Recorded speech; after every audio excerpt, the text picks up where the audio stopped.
ডাল ভাত খেতে ভালো লাগে বলছেন সালাউদ্দিন। জানাবো এই সরকার কি পদ্ধতিতে যাবে সেটা এখন স্পষ্ট করা জরুরি। জানাবো ভারতকে চটিয়ে ট্রাম্প কেন ক্রমশ পাকিস্তানের দিকে ঝুঁকছেন। এবং সর্বশেষ জানাবো নোয়াখালীতে ছাত্রলীগের ঝটিকা মিছিল, 63 জনের বিরুদ্ধে মামলা। শুনছিলেন সংবাদ শিরোনাম, এবারে বিস্তারিত। ডাল ভাত খেতে ভালো লাগে বলছেন সালাউদ্দিন। হাটহাজারী মাদ্রাসায় ডাল ভাত সহ গরুর মাংসের স্বাদ নিলেন বিএনপির জাতীয় স্থায়ী কমিটির 2 সদস্য সালাউদ্দিন আহমেদ ও নজরুল ইসলাম খান এবং কেন্দ্রীয় নির্বাহী কমিটির চট্টগ্রাম বিভাগীয় সহ সাংগঠনিক সম্পাদক ব্যারিস্টার মীর মোহাম্মদ হিলাল উদ্দিন। শুক্রবার দুপুরে হেফাজত ইসলামের দুর্গ বলে খ্যাত আল জামিয়াতুল আহলিয়া দারুল উলুম মুইনুল ইসলাম হাটহাজারী মাদ্রাসা পরিদর্শন হেফাজতের প্রতিষ্ঠাতা আমির প্রয়াত আলাম্মা শাহ আহমদ শফি ও সংগঠনটির আরেক সাবেক আমির প্রয়াত আলাম্মা জোনায়েদ বাবুনগরের কবর জিয়ারত করে হেফাজত নেতারা ও মাদ্রাসার শিক্ষকদের সঙ্গে সৌজন্য সাক্ষাৎ করেন। শেষে তারা মাদ্রাসার মহাপরিচালকের কক্ষে ফ্লোরে বসে দুপুরের মধ্যাহ্নভোজ সম্পন্ন করেন। এ সময় তাৎক্ষণিক প্রতিক্রিয়া ব্যক্ত করতে গিয়ে বিএনপির জাতীয় স্থায়ী কমিটির সদস্য সালাউদ্দিন আহমেদ মাদ্রাসার মুহাদ্দিস মাওলানা আশরাফ আলী নিজাম মণিপুরীকে জানান তার ডাল ভাত খেতে ভালো লাগে। যদিও এরকমের ডাল ভাত প্রতিনিয়ত খেয়ে হাটহাজারী মাদ্রাসায় হাজার হাজার শিক্ষার্থী পড়াশোনা চালিয়ে যাচ্ছে বলে জানান মাদ্রাসার শিক্ষক মাওলানা নিজাম সাইদ। তিনি জানান হাটহাজারী মাদ্রাসায় প্রতিদিন দুপুর ও রাত 2 বেলা প্রায় 9,000 শিক্ষার্থীকে ফ্রি কর্তৃপক্ষ ডাল ভাত প্রদান করে থাকে। এছাড়াও প্রতি সোমবার, বৃহস্পতিবার ও শুক্রবার ডাল ভাতের সঙ্গে গরুর মাংস প্রদান করা হয়।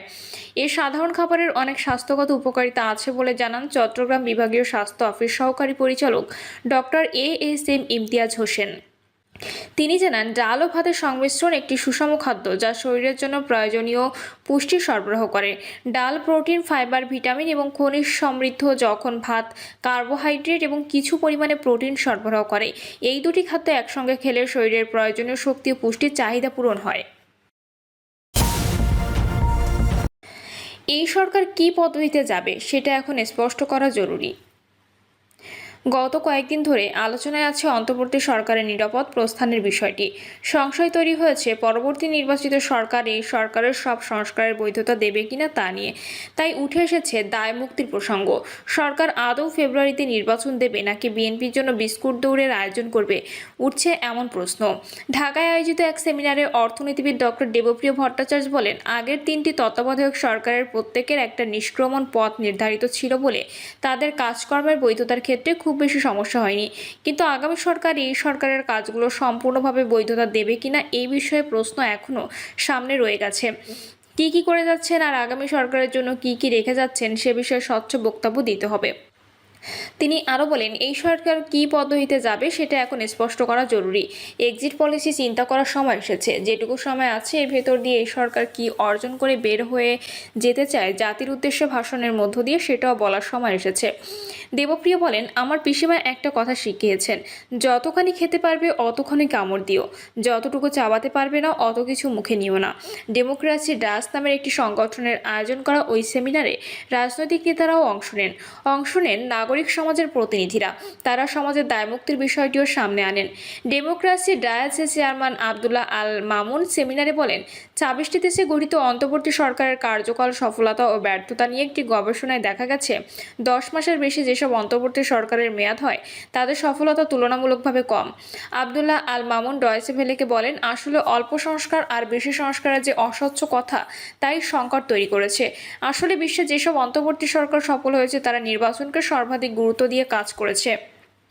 সেমিনারেও অংশ নেওয়া ঢাকা বিশ্ববিদ্যালয়ের রাষ্ট্রবিজ্ঞান বিভাগের অধ্যাপক ডক্টর সাব্বির আহমেদ ডয়েচে ভেলেকে বলেন, নির্বাচনের জন্য প্রেশার তৈরি হচ্ছে, ফলে অন্তর্বর্তী সরকার এখন এক্সিট প্ল্যান দরকার। একটা হতে পারে নির্বাচনের জন্য তত্ত্বাবধায়ক সরকার গঠন করে তাদের হাতে নির্বাচনের দায়িত্ব দিয়ে চলে যাওয়া, তবে সেটা নাও হতে পারে। ডক্টর ইউনূসের অধীনে নির্বাচনের সম্ভাবনা বেশি, সেখানেও এক্সিট প্ল্যান লাগবে দায়মুক্তি, কারণ এই সরকারের অনেক কাজের বৈধতা পরবর্তী সরকার নাও দিতে পারে।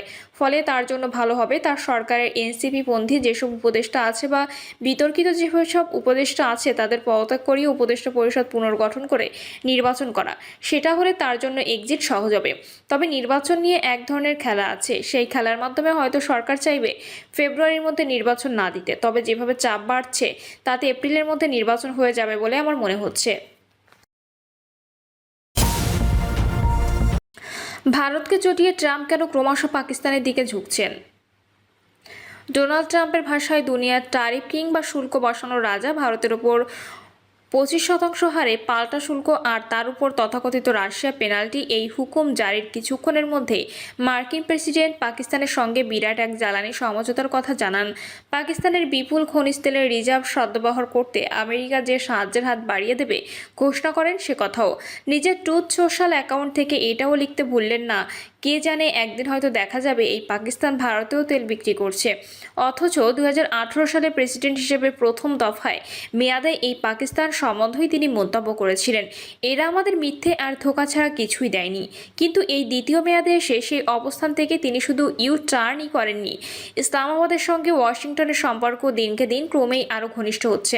তার পাশাপাশি দিল্লিকে খোঁচা দেওয়ার কোনো সুযোগই যেন ট্রাম্প ছাড়তে চাইছেন না।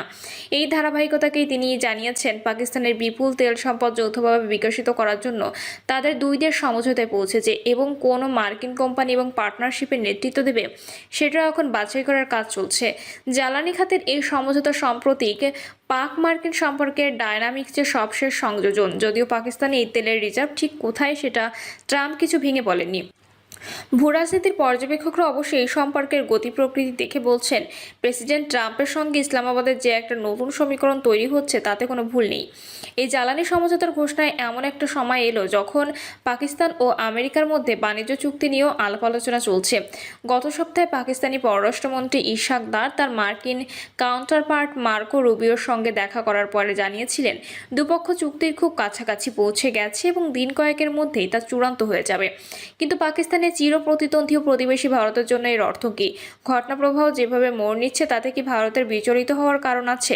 মার্কিন জেনারেলকে পাকিস্তানের সামরিক সম্মান, তবে এই তেল সমঝোতা বা সম্ভাব্য বাণিজ্য চুক্তির বাইরেও এমন অনেক লক্ষণ দেখা যাচ্ছে যা থেকে পরিষ্কার ইসলামাবাদ এবং ওয়াশিংটন পরস্পরের কাছাকাছি আসতে চাইছে।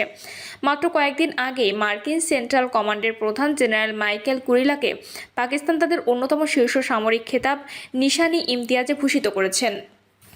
ছবির ক্যাপশন, ইউএস সেন্ট্রাল কমান্ডের প্রধানকে নিশান ইমতিয়াজে ভূষিত করেছেন পাকিস্তানের প্রেসিডেন্ট আসিফ আলী জারদারি। বলা হয়েছে, আঞ্চলিক শান্তির প্রসার এবং পাক মার্কিন সামরিক সম্পর্কে তার অবদানের স্বীকৃতিতেই এই সম্মান অর্পণ করা হলো। তবে এই পদক্ষেপ যে আমেরিকার প্রতি পাকিস্তানের একটা স্ট্র্যাটেজিক বার্তা তাতে কোনো সন্দেহ নেই। ইসলামাবাদের প্রেসিডেন্টের প্রাসাদে এক জাঁকজমকপূর্ণ অনুষ্ঠানে জেনারেল কুরিলাকে এই খেতাব তুলে দেন পাকিস্তানের প্রেসিডেন্ট আসিফ আলী জারদারি স্বয়ং। এই অনুষ্ঠানের কয়েক সপ্তাহ আগে জেনারেল মাইকেল কুরিলা সন্ত্রাসবাদের বিরুদ্ধে লড়াইতে পাকিস্তানকে ফেনোমেনাল পার্টনার বা অসাধারণ এক সঙ্গী বলে বর্ণনা করেছিলেন। ফলে সামরিক সহযোগিতার ক্ষেত্রেও দুই দেশ এখন আবার কাছাকাছি আসছে, যে ইঙ্গিত পরিষ্কার। ট্রাম্পের সঙ্গে ফিল্ড মার্শালের মধ্যাহ্নভোজ প্রেসিডেন্ট ট্রাম্পের জামানায় মার্কিন সম্পর্ক যে বদলাচ্ছে তা অবশ্য খুব ভালোভাবে টের পাওয়া গিয়েছিল মাস দেড়েক আগে, যখন পাকিস্তানের সেনাধ্যক্ষ ফিল্ড মার্শাল আসিম মুনিরকে হোয়াইট হাউসে মধ্যাহ্নভোজে আপ্যায়িত করেন মার্কিন প্রেসিডেন্ট। বন্ধ দরজার আড়ালে খাবারের টেবিলে বসে দুজনের মধ্যে কী কথাবার্তা হয়েছিল তা অবশ্য জানা যায়নি। তবে পরে হোয়াইট হাউসের মুখপাত্র অ্যানা কেলি জানিয়েছিলেন, ভারত ও পাকিস্তানের মধ্যে সম্ভাব্য পরমাণু যুদ্ধ ঠেকানো ট্রাম্পের অবদানের স্বীকৃতিতে পাকিস্তান তার নাম নোবেল পুরস্কারের জন্য সুপারিশ করার পরই এই বৈঠক চূড়ান্ত করা হয়। আরও যেটা লক্ষণীয়, সেনাপ্রধান আসিম মুনিরের ওই সফরের ঠিক পরই জুলাই মাসের গোড়ায় ওয়াশিংটন ডিসিতে যান পাকিস্তানের বিমান বাহিনীর প্রধান জাহির আহমেদ বাবর সিধু। দ্বিপাক্ষিক প্রতিরক্ষা সহযোগিতা আরও উন্নত করতে এবং পারস্পরিক স্বার্থ সংশ্লিষ্ট বিষয়ে আলোচনা করতে এই সফরে তিনি পেন্টাগন, স্টেট ডিপার্টমেন্ট ও ক্যাপিটল হিলে একের পর এক বৈঠক করেন। অনেক সামরিক পর্যবেক্ষকই মনে করছেন, এয়ার চিফ মার্শাল সিধুর সফরের প্রধান লক্ষ্যই ছিল মার্কিন ডিফেন্স হার্ডওয়্যার বা ভারী সামরিক সরঞ্জাম পাওয়ার পথ প্রশস্ত করা। প্রসঙ্গত, পাকিস্তান বেশ কিছুদিন ধরে আমেরিকার তৈরি F-16 ব্লকের 70টি যুদ্ধবিমান AIM-7 Sparrow air to air missile এবং হাই মোবিলিটি আর্টিলারি রকেট সিস্টেমের ব্যাটারি কেনার জন্য চেষ্টা চালাচ্ছে। ক্রিপ্টোকারেন্সি ট্রাম্প পরিবারকে ব্যবসা সুযোগ, অথচ মাত্র কয়েক মাস আগেও মার্কিন প্রশাসনের সঙ্গে ইসলামাবাদের সম্পর্ক ছিল বেশ শীতল। হোয়াইট হাউসে ট্রাম্পের পূর্বসূরি জো বাইডেন তো তৎকালীন পাকিস্তানি প্রধানমন্ত্রী ইমরান খানের সঙ্গে দেখা করতেও রাজি হননি, কিন্তু জানুয়ারিতে প্রেসিডেন্ট পদে ডোনাল্ড ট্রাম্প শপথ নেওয়ার পরই সেই পরিস্থিতিতে আমূল পরিবর্তন ঘটান। 4 মার্চ মার্কিন কংগ্রেসের যৌথ অধিবেশনে তার প্রথম ভাষণে প্রেসিডেন্ট ট্রাম্প পাকিস্তানের নাম করে তাদের বিশেষ ধন্যবাদ জানান। অ্যাবিগেট বোমা হামলার মূল ষড়যন্ত্রকারীকে গ্রেপ্তার করার ক্ষেত্রে তারা যেভাবে সাহায্য করেছেন তার জন্য ভূরাজনীতির পর্যবেক্ষকরা মনে করছেন পাকিস্তানের সম্বন্ধে ট্রাম্পের এই মনোভাব বদলানোর পেছনে দুটি ফ্যাক্টর কাজ করে থাকতে পারে। প্রথমত, পাকিস্তান ক্রিপ্টোকারেন্সি সিস্টেমকে গ্রহণ করেছে এবং ওয়ার্ল্ড লিবার্টি ফিনান্সিয়াল নামে ট্রাম্প পরিবারের মালিকানা আছে এমন একটি প্রতিষ্ঠানের সঙ্গে স্থায়ী রাষ্ট্রীয়ভাবে অংশীদারিত্ব যেতে রাজি হয়েছে। দ্বিতীয়ত, পরবর্তী নোবেল শান্তি পুরস্কারের জন্য পাকিস্তান ডোনাল্ড ট্রাম্পের নাম আনুষ্ঠানিকভাবে পেশ করেছে। ভারতের সাবেক শীর্ষস্থানীয় কূটনীতিবিদ কে.সি. সিং এর মতে, পাকিস্তানকে ট্রাম্প যে আচমকা একটা ভালোবাসতে শুরু করেছে তার পেছনে অবশ্যই এই দুটো ঘটনারই বড় ভূমিকা আছে।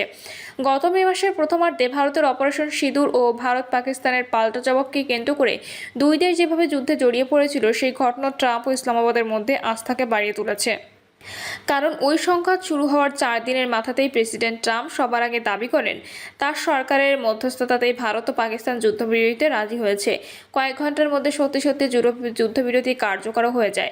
পরে পাকিস্তান তার বক্তব্যকে অক্ষরে অক্ষরে মেনে নিলেও ভারত এখনও যুদ্ধবিরতিতে মার্কিন মধ্যস্থতার দাবি স্বীকার করতে রাজি হয়নি। ভারতের পার্লামেন্টেও সরকার দাবি করেছে যুদ্ধবিরতিকে তৃতীয় কোনো দেশের কোনো ভূমিকাই ছিল না। ওদিকে প্রেসিডেন্ট ট্রাম্প এখনও বারেই বলে চলেছেন তিনি ভারত ও পাকিস্তানের মধ্যে যুদ্ধ থামিয়েছেন। এই আবহে তার কোনো পক্ষের দিকে ঝোঁকাটা স্বাভাবিক, সেটা অনুমান করা কঠিন নয় মোটেই। প্রিয় দর্শক, এই ছিল এখনকার সর্বশেষ সংবাদ। আপডেট সব সংবাদ পেতে চ্যানেলটি সাবস্ক্রাইব করে বেল আইকনটি ক্লিক করে রাখুন।